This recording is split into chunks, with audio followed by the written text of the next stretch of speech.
होगे। आपने अगर 2 या 3 बार कभी भी तुम्हारा मन करा कर लिया, आपको खुद लगेगा कि मेरे घर में संपदा कैसे बढ़ रही है और कार्य कैसे सिद्ध हो रहा है।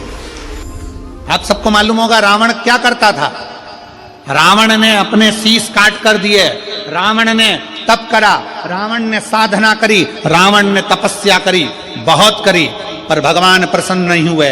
तब रावण ने आखिरी एक बिंदु अपनाया। रावण पार्थिव शिवलिंग का निर्माण करता था, पूजन करने बैठ जाता था। शंकर भगवान को आकर उसे वर देना ही पड़ता था।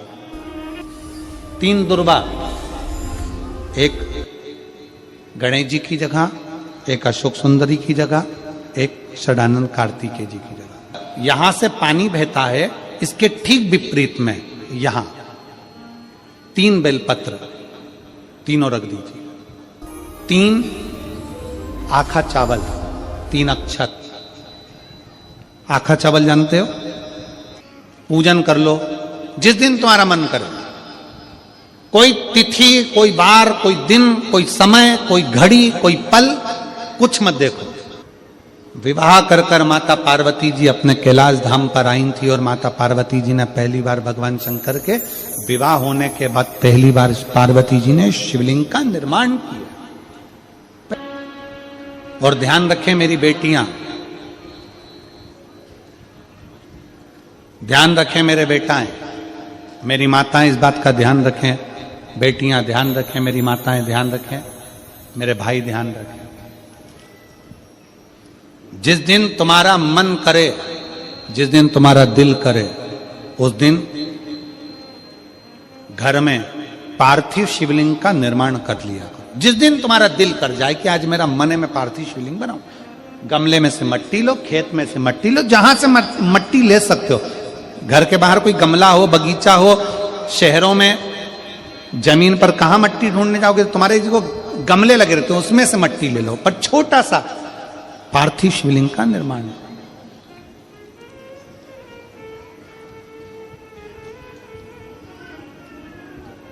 समझ लेना जरा। तुमने पार्थिव शिवलिंग बनाया, जलाधारी बनाई,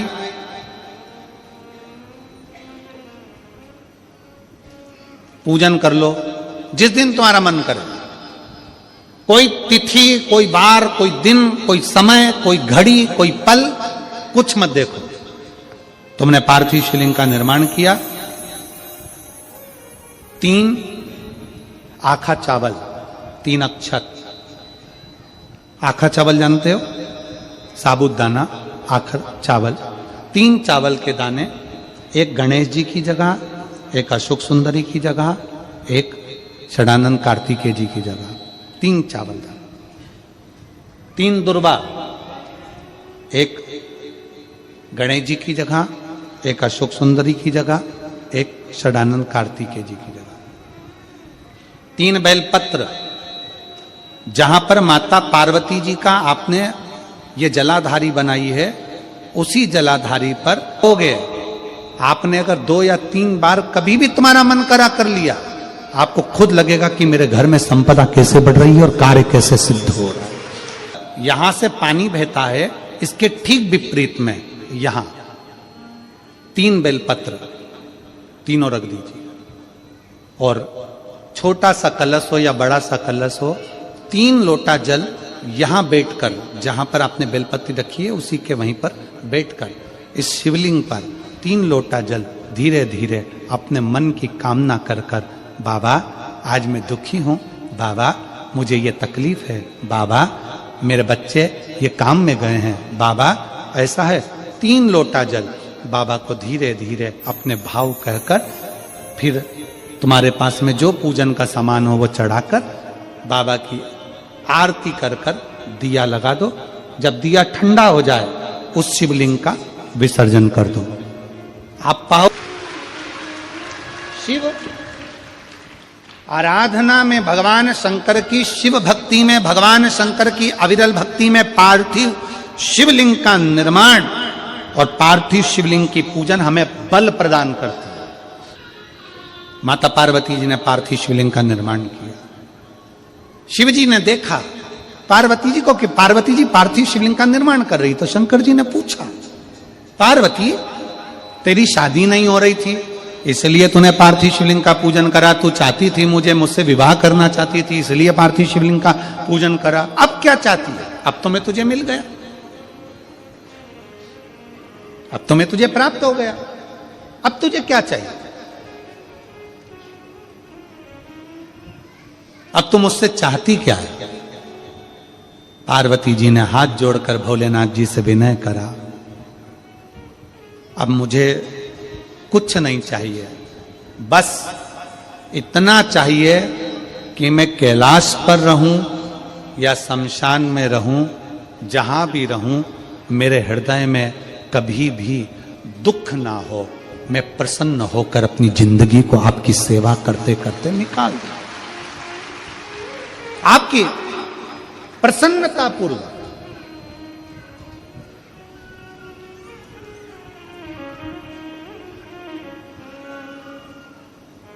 आप सबको मालूम होगा रावण क्या करता था। रावण ने अपने शीश काट कर दिए, रावण ने तप करा, रावण ने साधना करी, रावण ने तपस्या करी, बहुत करी, पर भगवान प्रसन्न नहीं हुए। तब रावण ने आखिरी एक बिंदु अपनाया। रावण पार्थिव शिवलिंग का निर्माण करता था, पूजन करने बैठ जाता था। शंकर भगवान को आकर उसे वर देना ही पड़ता था, वर देना ही पड़ता था।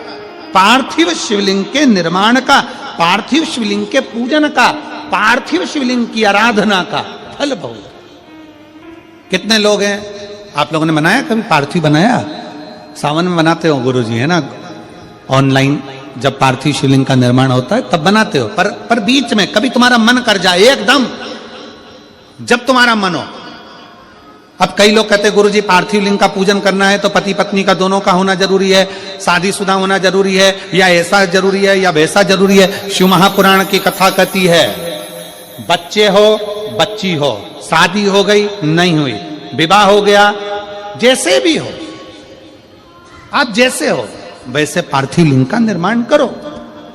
वो काली मिट्टी के बनाए भोलेनाथ, चढ़ाऊं लोटा जल भर। पीली मिट्टी के बनाए भोलेनाथ, चढ़ाऊं लोटा जल भर। बालू रेत के बनाए भोलेनाथ, चढ़ाऊं लोटा जल भर। आज तक लोगों को नहीं मालूम कि पूजन करने बैठते हैं तो सबसे पहले क्या करते हैं। पर सबसे पहला काम मंदिर में बिना पंडित के सबसे पहला काम कौन सा होता है? तो सबसे पहला काम होता है भगवान को धन्यवाद देना कि आज भी आपने मुझे इस मंदिर में आपका दीदार कराने के लिए, दर्शन कराने के लिए बोला। अगर पंडित साथ में होगा तो पहले वो मंत्र बोलेगा, स्वस्ति वाचन करेगा। स्वस्ति वाचन करने में उसको अर्थात भगवान के लिए भी प्रसन्नता और आपके लिए भी प्रसन्नता। पर आपके पास कोई ब्राह्मण नहीं, आपको कोई स्तुति नहीं आती, आपको कोई मंत्र नहीं आता, आपको कोई साधना नहीं आती, आपको कोई तप नहीं आता, पर आप इतना तो कर सकते हो कि भगवान के मंदिर में जाकर उनको धन्यवाद दे सकते हो कि तेरी कृपा है जो मुझे चलकर यहां तक बुला लिया, 2 कदम चलाया, यहां तक बुलाया, ये तेरी कृपा है। और बड़ी कृपा करी जो डलिया भर के पूजन का सामान भी लाई, बड़ी कृपा करी जो दूध भरकर भी लाई, बड़ी कृपा करी जो कलश भरकर भी लाई। कितने लोगों का फायदा है कलश भरकर मंदिर ले जाने में? देखिए जरा कितने लोगों का फायदा। हिंदू धर्म में विष्णु पुराण में, पद्म पुराण में लिखा है, सौभाग्यवती नारी जब भरा हुआ पानी का लोटा लेकर कलश लेकर जाती है और उसको देखकर कोई व्यक्ति निकल कर चले जाता है तो जिस काम के लिए जाता है वो काम सफल हो जाता है। मंदिर का ही लोटा, मंदिर का ही पानी, सिर पे पल्लू लेके हर हर महादेव, बस शिव जी के चढ़ा रही और इतने प्रेम से रिझा रही। अब फ्री का पानी था तो एक लोटे में मन भी नहीं माने। अरे करा तो भगवान के सम्मुख में पहुंचकर अगर आप जल का पात्र भी लेकर जा रहे हो, भरा हुआ लेकर जा रहे हो, तो कितनी प्रसन्नता की बात है। हिंदू धर्म की रीति है, जिस पात्र को हम जल चढ़ाने लेकर जाते हैं उस पात्र में भगवान के चरणों का जल लाते हैं, खाली पात्र नहीं लाते। क्या लाते हैं? भगवान के चरणों का जल। उस चरणोदक को लेकर आए, घर में रखा, सबने अपने नैनों में लगाया, हृदय में लगाया, चित्तवृत्ति में लगाया। खाली पात्र हम लेकर वापस नहीं आ रहे हैं। शिव मंदिर में जब जब जाओ, जल चढ़ाने के लिए जाओ, पात्र तुमने शंकर जी को पूरा पानी चढ़ा भी दिया, तो शंकर के चरणारविंद का थोड़ा सा जल पात्र में डाल के भले 2 बूंद लाओ, 4 बूंद लाओ, इतना सा लाओ, पर लाओ और उसको पूरे परिवार के नेत्रों में जब लेकर आए हो चरणों तक तो लगाओ।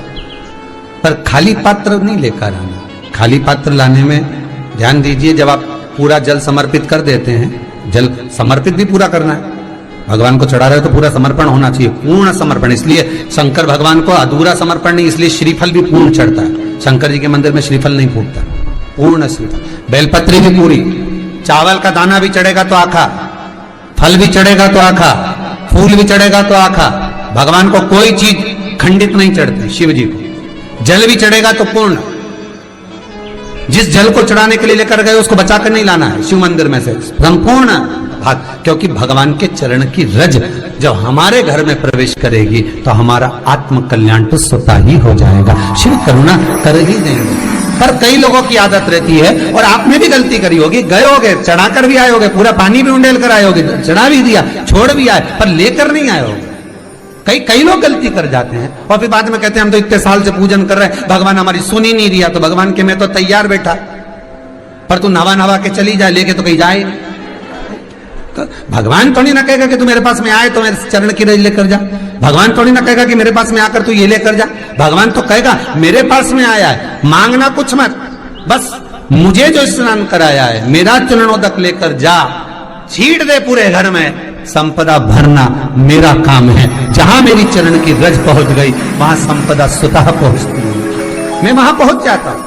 तो चरणों तक ले जा। पर लोग ले जाते हैं, पूजन करते, कलश भी उंडेलते, जल भी चढ़ाते, पर आते समय खाली लेकर आ जाते। भगवान को इतना बुरा लगता, मेरे दरवाजे से खाली जाए मुझे कितना बुरा लगेगा। जो आए वो भर कर जाए, भले 2 बूंद लेकर आओ, पर उसमें चरणों तक थोड़ा सा लेकर अवश्य आए। उसी तरह जल चढ़ाने के बाद हम जब लेकर आते हैं पात्र के अंदर, ये उसमें उसकी बरकत है। गर्ग संहिता में दूसरी चीज कही, उसको भी समझ लीजिए। गर्ग संहिता में कहा गया, जब आप घर से जल लेकर जाते हो भरकर, तो ये सृष्टि की जितनी नदियां हैं, पृथ्वी पर जितनी नदियां विद्यमान हैं, जितने तालाब, जितने सरोवर, जितने कुंड, जितने विराजमान हैं, उन सारे तीर्थों का जल जब आप घर से लेकर निकलते हो तो वो तीर्थ का संपूर्ण जल आपके कलश में आ जाता है। और जब आप उस जल को शिव पर समर्पित कर देती हो और 2 बूंद चरणादक लेकर जब जाती हो, तो शिव महापुराण गर्ग संहिता पद्म पुराण कहती है वो जल साधारण नहीं रहता, वो गंगा जल बनकर तुम्हारे घर को पवित्र करने के लिए पहुंच जाता है। वो पवित्र गंगा जल बन जाता है, उसको लेकर प्रवेश कर जाओ। हम बार बार कहेंगे भगवान के मंदिर जब भी जाओ ना, चेहरे पर प्रसन्नता होना चाहिए। किसी से मिलने जाओ ना, चेहरे पर अगर प्रसन्नता नहीं और ऐसे ही पहुंच गए ना, तो वो श्रेष्ठता नहीं मानी गई। तुम तुम्हारी बहन के घर जाओ, सती मैया जलकर भस्म क्यों हुई? माता सती के भस्म होने का कारण क्या था? सती को पिता पर जितना क्रोध आया, उससे ज्यादा क्रोध सती माता को अपनी बहनों पर आया कि मेरी इतनी बहन, ये 60 की 60 बहन मेरे सामने खड़ी रही और मैं आई तो प्रेम से मुस्कुराई तक नहीं। आप किसी के यहाँ जाओ और कोई के यहाँ पहुंचे और जाते से ही आप उस पहुंचे और कहा जी जी राधे राधे, जय श्री कृष्णा, हर हर महादेव, श्री शिवाय नमस्तुभ्यम, ओम नमः शिवाय, आपने बोला और उसके चेहरे पर प्रसन्नता नहीं आया, तो ऐसे घर में जाने से कोई फायदा है क्या? और आप किसी के यहाँ जा रहे हो तो आपके चेहरे पर भी प्रसन्नता होना चाहिए, सामने वाले को तो हो, आपके भी चेहरे पर भी। मंदिर में जब जब जाएं, गुरु के दरवाजे पर जब जब जाएं, परमात्मा के चरणारविंद में जब जब जाएं, माता पिता के चरणों में जब जाएं, घर के बुजुर्गों के पास जब जाएं, तो तुम्हारे चेहरे पर प्रसन्नता होना चाहिए। भगवान को भी लगे दुख भले है इसको, पर चेहरे पर प्रसन्नता है, इसको अब दुख नहीं देना, क्योंकि इतना मुस्कुराकर ये मेरे मंदिर में आता